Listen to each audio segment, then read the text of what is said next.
this point, he's flinging all over the place. I didn't have the choke like fully in, so he wasn't going to sleep. He pulls out the pistol that he had just shot Mark with, and he reaches back like this, and he puts it against my head. There's nowhere to go. I'm like, all right. I got so much fucking resources. Yeah, he was a shitty terrorist, but he could cycle through his guns real quick. Resources, man. They sent their words. I know.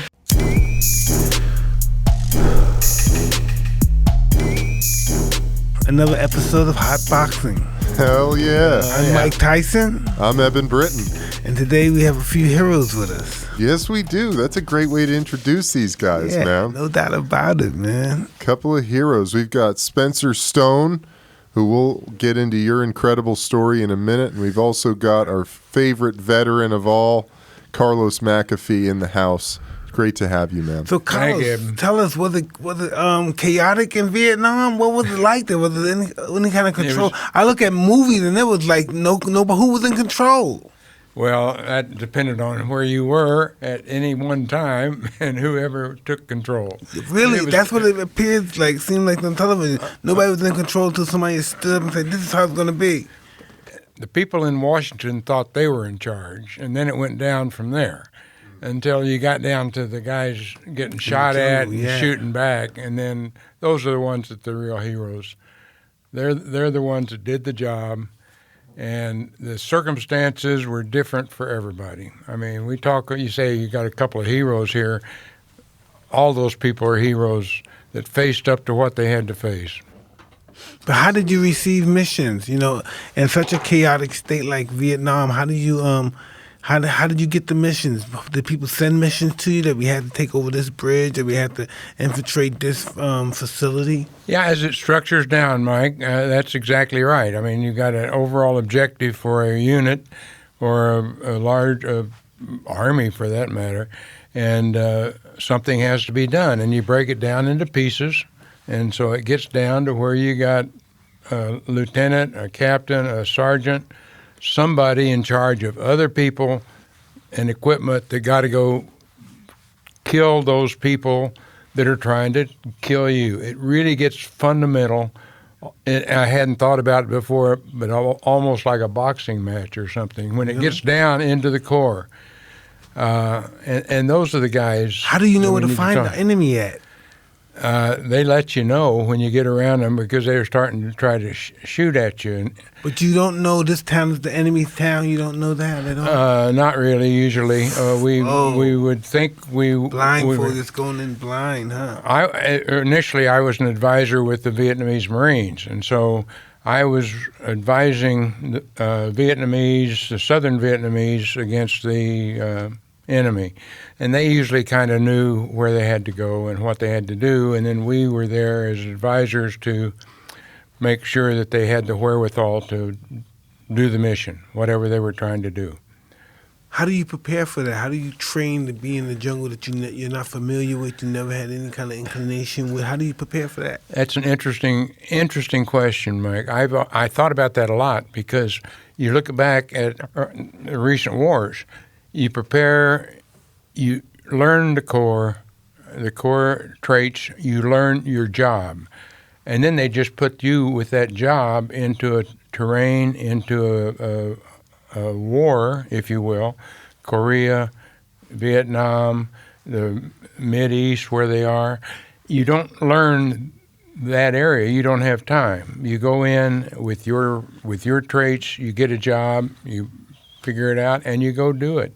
People that have not experienced that would have a lot of trouble understanding it because they talk about all the planning for war and combat, and once you launch and once those shots start firing, you got to throw the plans away because then you're dealing with your gut training, and that's why certain units stand out and other units and don't stand out, because they didn't get the training and the discipline. True that. Whoa. Well, can I just say I feel like a dickhead? Would you guys introduce yourselves with your ranking? I'm a retired Marine, a retired lieutenant colonel. I was an artilleryman, and I retired a lot of years ago. I retired in 1975. Wow. Not long after Vietnam. Well, I was in Vietnam twice. I was an advisor once, and I was a battalion commander at the end of Vietnam. I had an artillery battalion that I brought out of Da Nang at the end of the war. And Are there friends there, men there you never forget? there are a lot of friends that you never forget. Naturally, at my age, not many of them are around anymore. But no, when I was an advisor, the attrition rate was extremely high. Later, the attrition rate when I was there at the end was not so high. It was pretty quiet. Have you ever seen the flamethrowers, those guns, before? Yeah, I have. Happily, I've always been on the right end of them. Yeah, have you saw them used before in combat? Oh, yeah. At that time, we were using them quite a bit. That had to have been such an inhumane I always weapon. feel like the Vietnam War was probably the hardest war for any of us to fight. No one. What would your perspective on that be? It's interesting you ask that question because wars are so different. I have a grandnephew that spent 7 or 8 tours in the current wars, and he and I have compared notes, and it was enlightening to both of us when we compared what happened, when and where, how the war was fought from an individual standpoint, not from a big strategic standpoint, but how the individual faced the situation. And as you say, Spencer, the Vietnam was very, very, very difficult. But what the people are facing today and have been facing in the last 20 years in the East are just, it's totally different and totally different lethality, different weapons. And the Vietnam was different because of the canopy. You really couldn't see in the grass. I mean, you were blind for much of the time.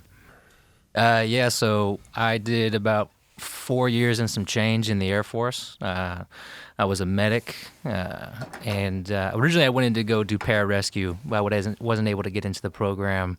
Ended up failing out of another school, and then just being reclassed as a medic, which really just, in the end, is what I wanted to do anyway. Medical field has always interested me and things like that. So I kind of fell into where I needed to be. I started working in a pediatric clinic at first, so just working with kids and stuff like that. And that was awesome. Loved that. Did that for a few years. And then I got stationed on this little island in the Azores, which is right off, like 700 miles off the coast of Portugal. And I did ambulance services out there. Like that place, man, it was supposed to be a short tour, but it was more of a party on that island because we only had like 500 Air Force guys. It's more of like a gas station, so everyone's pretty healthy. There's not really much going on. And then, pretty much about 3 years into my contract with the Air Force, the terrorist attack happened. And then I essentially became the poster boy for the Air Force for the rest of my career. I traveled all over the place for them, doing speeches, doing really anything they wanted me to do. I went to the White House a few times, so that was a really cool experience. That must have been wow. What about the White House? I know people that have been there before. I never met a president before. Unless from other countries, never met an American president before. It was crazy. I mean, just like everything that me and my friends were experiencing at that time was like, we almost became like so numb to it that like it was like we were living in a dream because it was just like one amazing thing after another. Like the day we met the president, we had our medal ceremony in the Pentagon courtyard, and the entire Pentagon came out, and our families are there. That was the best part about it, is that we got to bring our families along with us. And like I had a moment when we were flying to DC that I realized that it was the first time my mom, brother, and sister and I had all even been on an airplane together. And then we're going to the White House, so it's just a crazy, crazy experience. And we go and, I get a Purple Heart, the Airman's Medal from the Secretary of Defense. Ash Carter, my friend Anthony, who's not even in the military, gets a Medal of Valor from the Secretary of Defense. My buddy Alec gets the Soldier's Medal. And then, we go pretty much directly from the Pentagon to the White House, and we're getting ready to go into the Oval Office. And it was just so surreal because I go in President Obama at the time, and he's just looking down at like some briefing or something like that. And I'm the first one to walk in, and he just looks up and he goes, "Hey, Spencer, how you doing, man?" And I was like, oh shit, like I didn't know what to do. Like I'm in my uniform. I don't know if I was supposed to salute you or what, but I just went up and said, "How you doing?" Shook his hand, and we like had a private 15-minute meeting with him in the office, and he was just a super cool guy. I just remember because I was sitting in the vice president's chair and he was to my left, and I'm just like, kind of looking at him talking, and I'm just like, my mind's just blown at that point. I don't even know what to say if he said something to me, really. And I just see that there's like a red button next to him, and I'm just like, what's that fucking red button for, man? That's the button they always talk about, ready to start a war, baby.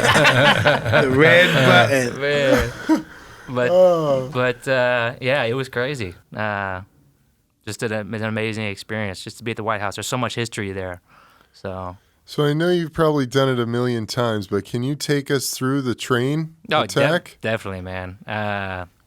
Basically, the backstory is, right, I was in the Air Force at the time. And since before I joined the Air Force, I had never even left California. So I had never done much traveling before. And that was kind of like, my purpose, I guess, of joining. Like, I wanted to go to war, I guess, when I was first joining, but I wanted to travel as well. I needed money for college and things like that. Being so close, like being in Europe, but not really in mainland Europe, I was like, I have to take advantage of being here because I don't know if I'll ever be able to do this again. It's only like a $300 flight to get to mainland, and I had about like 60 days of vacation saved up. So I was like, fuck it, I'm going to go with or without anybody. But then I started calling my friends up. My friend Alec, who was just getting off a deployment with the Army in Afghanistan, so I knew he was going to have some time off, and I wanted to see if he wanted to meet up. Then I hit up my friend Anthony, who was at Sacramento State at the time in his senior year, and I was just like trying to, and we've all collectively known each other since we were 12 years old, so we're just lifelong friends. That's awesome. Yeah, and I'm just telling him, hey, man, I'm going on this Europe trip. You should come with me. And he was like, man, I don't have any money. And I was like, man, just take out a credit card. It's all good, baby. You'll pay that shit back. I was like, let's just go. I love it, dude. Hell yeah, bro. Wow, I didn't think you were like that. Yeah, man. You got to live life, man. Hell yeah, dude. So, like, literally, he applied the day I told him to do it, and he got approved for a $10,000 credit card. So it was just like, boom, we on the way, baby. And so me and Anthony started the trip, and we started in Venice. My buddy Alec wanted to go meet this girl in Germany he'd been talking to for a while. So we were like, all right, go do your thing. We'll meet up with you eventually. So we went to Venice, Rome, Munich, Berlin, and then we all three met in Amsterdam. That's a fun place, too. Man, Amsterdam is tight. You bet. Yeah. You bet. I was in the military at the time, though, too, so it was like, I was just like... Because you're getting drug tested. Yeah, and definitely. all that. Oh, man, when you get back from vacation, it's like... Right away? Immediately, they know what's up. And they know How do you clean out? How much time do you have go. to clean out? I mean, you could work it in your favor, but I'm the type of guy, I don't like to take chances like that. Yeah. You know what I'm saying? So... I just figured I'll wait It's sketchy. It's like I gave an oath, and I'm gonna live up to it. So I didn't do anything, but we still had a great time, and we're like 3 days in at this point, and we're like debating whether we should stay or not because our next in Amsterdam because we loved it so much. So much fun. Beautiful weather, beautiful people there. They're all very nice. Absolutely. Yeah, because that's what people think of Amsterdam, right? Legal weed, the red light district, things like that. Yeah. But when you go to the city, it's a cool city. You could spend some time there. I've heard great things. You guys are. You never making it been? Sound awesome. You gotta go. Evan, I gotta go. Man. Damn, Evan. You don't want to leave, Evan. Yeah. You're stuck in the fog. I'm not sure you're ready yet, Eben. I go there, I get stuck. Maybe I'll go. I won't come back. Yeah. I stay longer than I should. I've been staying used to stop by and pick up smoke and come back to America. I wind up staying there for a week. I missed my flight and everything. We were close to doing that. We almost missed our train. the train? The train we were supposed to be on. We almost rescheduled ourselves to like leave 2 days later. But me and my friend Anthony had already bought our tickets, and my friend Alec hadn't yet. So we were just like, all right, man, we already have our tickets. Like, let's just keep on schedule and get going. You know, like we don't want to go through all that. And so he bought his ticket. We're leaving. You know, it's August 21st, 2015. It's like just a regular day. You know, we went and got some Burger King, and then we got to the train station. We're waiting to get on, and like initially we had bought like because you know when you travel around Europe through the train system, you can buy like a train package, right? Like where you can go to like 10 different cities for like a lower cost than what you would normally pay. And but we bought like the first class version of it. And so we initially helped like this older couple get into the train, and so that displaced us. The first class was like way on the other side, and depending on what train you were on, the first class could be like really nice, or it could just be like whatever, you know. So we were just like, we saw this area, and we were like, let's just chill here. So we're just hanging out for like 20, 30 minutes. And then the Wi-Fi was bad. So, you know, I just told my friends, hey, I'm going to go check first class, see if they have better Wi-Fi, and I'll see what's up over there, and I'll be back. So I go, I check it out. It's dope. They got better Wi-Fi. I come back. I'm like, hey, let's go to first class. We pick our stuff, say goodbye to the people. We sit down. You know, immediately we get like little sandwich wraps, some French wine. It's super nice. Just like, we're headed to Paris, you know. Like, this is crazy. And as we went through Brussels, the terrorist came on board. His name was Ayoub El-Kazani. He was like later confirmed ISIS terrorist. And he comes on the train. He's got an AK-47, 300 rounds of ammunition, a 9mm pistol, a box cutter. This is gonna be interesting. Yeah, I got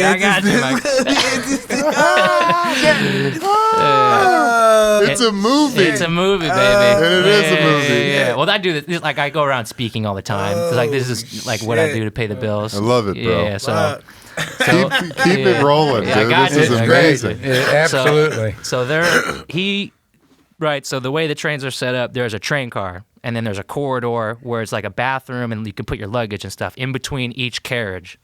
And so he is in the corridor right outside the door that we're sitting outside of. And he goes into the bathroom. He's watching like extremist videos on his phone. He's watching like beheadings, shootings. Just getting pumped up. Yeah. He's getting ready to do his thing. And so, had you seen him get on? I was asleep. When You we were got asleep. up to Wow. first class, I had some wine. I was chilling. I put my headphones on. I had like Bose noise canceling headphones. I'm listening to like some R&B, Anthony Hamilton, so I'm just chillaxing. Oh, you laid back, baby. Yeah, man. Heaven, you're in heaven. Yeah, headed to Paris. Let's go. Where the French girls at? So we're going, and I'm asleep. He's in the bathroom getting pumped up. And then there's two guys outside the bathroom waiting to go. One guy is his name's Mark Mugallian, who I credit him with saving my life and really just taking the bullet for me. And then there's another guy who his alias is Damien. He's a French banker, and he just doesn't want to be involved because he lives in Paris and things like that.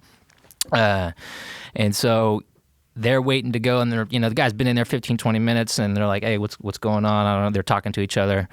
Basically, then the door just suddenly opens, and out comes Ayoub, and he's shirtless. He's got the backpack strapped to the front of him so he can grab all the magazines, and he's got the AK like this. Fuck. And so that guy, Damien, the French banker, grabs him by his throat, and just like he doesn't know what to do. It's just like initial reaction, and starts trying to choke him. Crazy. So it becomes like a whole big scuffle in that area, but like no one knows what's going on because it's closed off, right? It's like a small little space. And Mark, who's a badass, he ripped the AK out of his hands. And he's an American citizen, but he moved to France when he was 18, and he's been living there ever since. Really cool guy. And he rips the AK out of his hands, runs into our car with it, because he's like, all right, I'm just going to get it away from him, create some distance.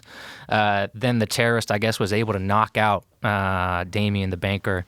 And what I believe happened, because it's the only thing that makes sense to me, is that he pulled the pistol out And then as he pulled the pistol out, he fumbled the magazine out of it. And so he Had only that had one in bullet it. left. Yeah. And when the magazine's out and you shoot, like it's not going to stick back and let you know it's empty. And so Mark's running, he picks up the pistol, he shoots him through the glass.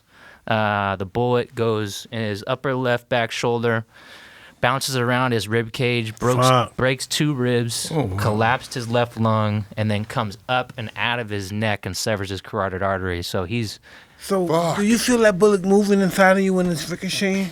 I talked to Mark, and he said no. Like, he just said it felt like just a big, like, boom hit his back, and he just fell down. Wow. And then he just said he saw the blood going over his eye and everything. He said it was warm, like coming out of his neck and everything. And so he crawls underneath a seat, and he said, "Oh, I was just gonna play dead," and he just kind of assumed that the terrorist was coming up to just finish him off, put a bullet in the back of his head, and so that happens. And like I said, I'm still asleep, but there was he doesn't pass out. He's awake the entire time. Oh, wow. I guess he looked at his wife underneath the seat while that was happening too, and was like making eye contact with her. But there was a train employee who saw what was going on, and he took off in the other direction towards the front of the train. So I'm facing the front of the train right now. I'm on the aisle seat, and my buddy is on a single seat across from me. So there's it's just airplane aisle size. He takes off right past me. That commotion wakes me up, and I'm like, why is he running like that? That doesn't seem normal. It's intense. Yeah. And so I take my headphones off. I turn around, and I hear as soon as I take my headphones off, I hear glass breaking, people screaming. I turn around. The first thing I see is the terrorist picking up the AK-47 off the ground and then just loading around into it. It off now? He hadn't yet. That was the thing. So it looked like he either short stroked it or jammed it or was on safety or something like that, and he just hadn't started shooting yet. And I'm just looking. I'm turned around, looking down him at the aisle, and I'm like what's going on? I felt like there was something wrong with his gun. And then my buddy hits me on the shoulder and he says, "Go, Spencer." And I was like, oh shit. I gotta go, I'm in the aisle seat. You gotta get up first. And so I just pretty much, I figured, you're going 200 miles an hour on this train. There's nowhere to go. He's got a loaded automatic AK-47.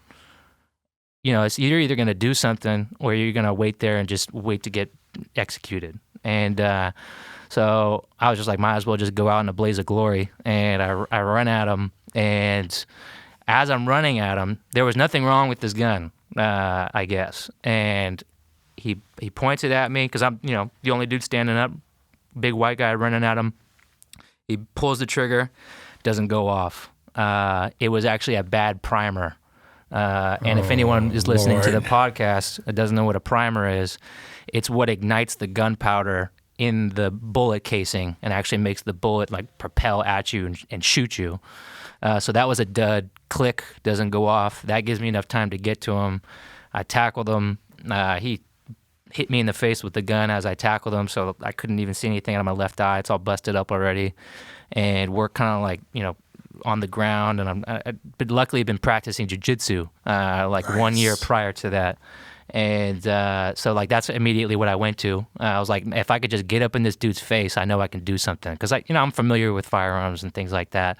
It's like if you're up and close, and if you're right here, there's not much you can do. You can steer the gun away from you if you need to and things like that. So we're on the ground wrestling. I'm trying to grab the gun from him, but I can't see anything. I just got I'm pretty dazed at this point. And I just feel him rip the gun out of my hands, and I was like, oh shit! I was just kind of expecting to get shot in the head or something. And so I stand up really quick, and then luckily I guess he didn't have the gun in his hands. I take his back and I put him in a rear naked choke, and then I flung myself and him against the train in between this table and a few chairs.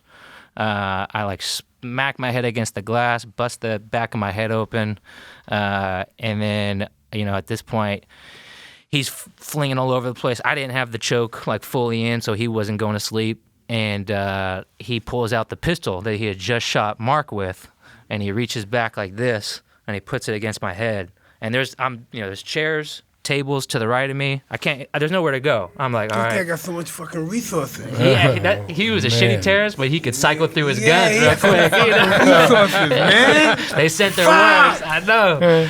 So he pulls out the pistol, puts it in my head, click, doesn't go off. I'm like, oh my God. And it's like, you know, how can you explain any of that other than it was God, in my I was opinion? getting ready to say, listen, God, I was just getting ready to say, you should just go to God now. Yeah. I was just getting ready to say when you said that. I Man, said, you should just I make go it to a make it a God. point of everything I do. I try and you know give God the credit because I'm just like there's no way that I would be here if it wasn't for him. So my buddy simultaneously, pretty much as he pulls the trigger, runs up, grabs the handgun out of his hands, pries it out. And then he starts to hit him in the face with it, you know, just with the end of the pistol. And I'm thinking he doesn't have any more weapons. And I just hear this, like, I just feel this burn on the back of my neck. And I'm like, ugh. And then I look over at my thumb, and my thumb's hanging like halfway off. Yeah. And but I'm confused at this point because I didn't see the knife. And I just go, oh, how did that happen? Like, I literally said in my head, I go, how did that happen? And then I look over his shoulder, because I'm on his back, and I just see him with this, like, extended, like, 6-inch box cutter blade. Ah, Right. And he's just going like this. I mean, he's going and cutting up my arm and everything. And I just scream, like, hey, he's got a knife, get him off me. I push him off me.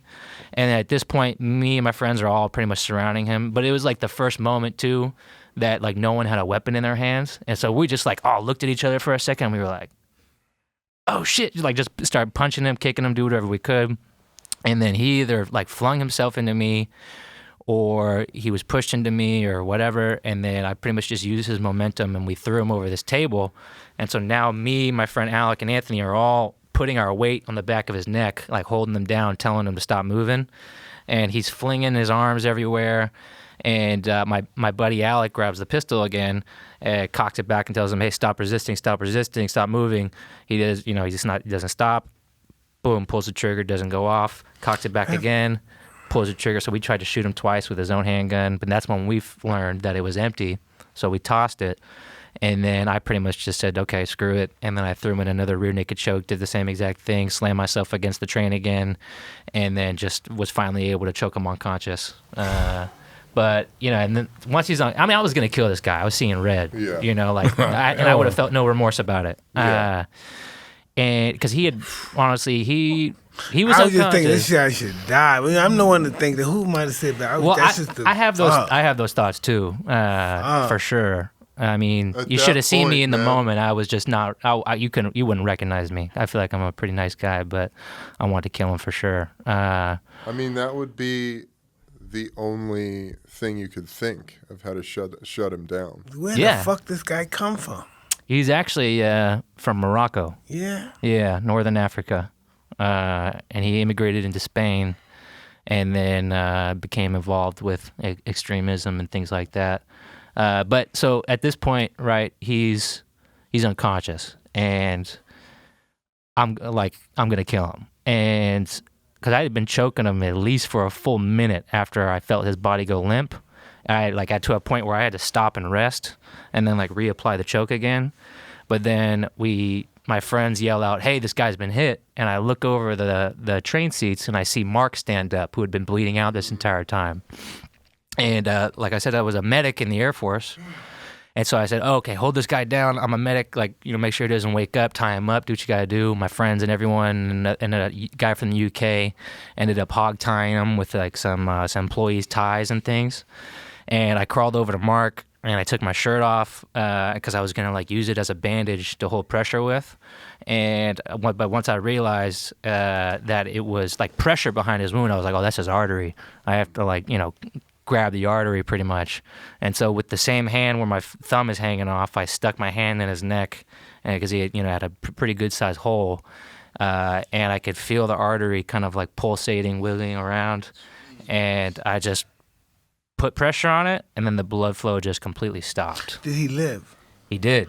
Fuck. And he played himself in the movie too. Good. Yeah. Fuck. I didn't think he was going to live, though, because Too much blood, huh? too much blood. I mean, he had been bleeding out the entire time we were fighting, Ugh, from Jesus. a major artery. When I came up to him, he was in a pool of his own blood. Ugh. And so even though I stopped the bleeding, I was like, we are nowhere near an ambulance or a hospital. Like, we still have some ways to go. We're in the Train's middle of the still moving. countryside. Well, the train actually stopped. Someone hit the emergency, wow. so we had to get the train going again, too, because it's kind of, I like to rag on the employees a little bit. The employees that took off ended up locking themselves in a safe room. When the train stopped, they jumped off the train, ran across a field, hopped a fence, and caught a cab and left. What the fuck, guys? Yeah. So they got some shit for that. But So then you had to drive the train too. well, we just told the conductor. Luckily, the conductor stayed, like the guy driving the train, and he got the train going again, and we held that position for 30 minutes with my hand in his neck. And he ended up surviving. And I even at one point asked him if he wanted to say a prayer, because I was like, dude, I don't think you're going to make it. And he was like, I was like, hey, man, you want to say a prayer real quick? And he was like, nah, I think I'm good. What a badass. Yeah, Mark is a G. I love What Mark. a badass. Yeah. Holy shit. Get your hand out of my throat. I'm good. Exactly. He's like, I can hold that. I'm Don't good. worry. But but it's just like you said.